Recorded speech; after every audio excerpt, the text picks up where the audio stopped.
Jean rendit encore ce témoignage et dit, « Celui sur qui tu verras l'Esprit descendre et s'arrêter, c'est celui qui baptise du Saint-Esprit. » Jean 1, 32, 33.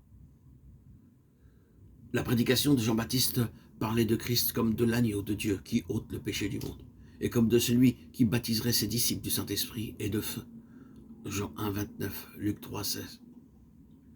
Le sang de l'agneau et le baptême de l'Esprit. Voilà les deux vérités centrales de sa profession de foi et de sa prédication. Elles sont en effet inséparables. Pour que l'Église agisse avec puissance, pour que le Seigneur soit glorifié en elle, il faut qu'on prêche clairement l'expiation par le sang et l'action du Saint-Esprit, qu'on voit dans ces deux doctrines la base et la pierre angulaire de la foi chrétienne.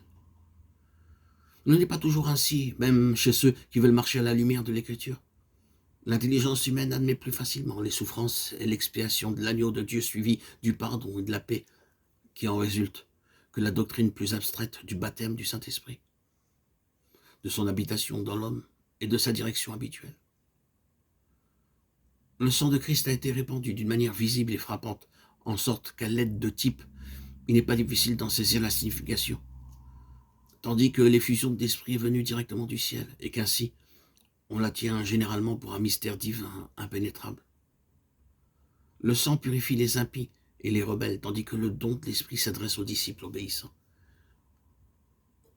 Il n'est donc pas étonnant que la prédication du baptême de l'esprit trouve moins d'accueil que celle du pardon et de la rédemption partout où l'Église n'a guère de vie. Et pourtant, ce n'est pas là ce que Dieu voulait. Déjà, l'Ancien Testament avait promis que l'Esprit viendrait demeurer en l'homme. Le précurseur releva ce premier indice.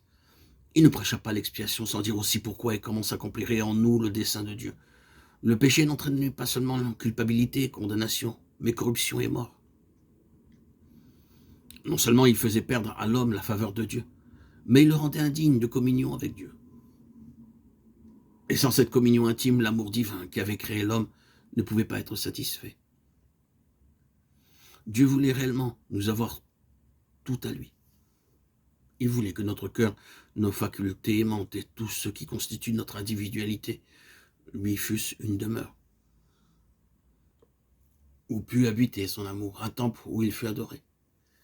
La prédication de Jean-Baptiste embrassait donc la rédemption tout entière, du commencement à la fin. Le sang de l'agneau devait purifier le temple de Dieu et rétablir son trône dans le cœur de l'homme. Et ensuite, il ne fallait rien de moins que le baptême du Saint-Esprit, que son habitation dans le cœur pour satisfaire soit Dieu, soit l'homme. Jésus lui-même devait être le type de ce que produit ce baptême de l'Esprit.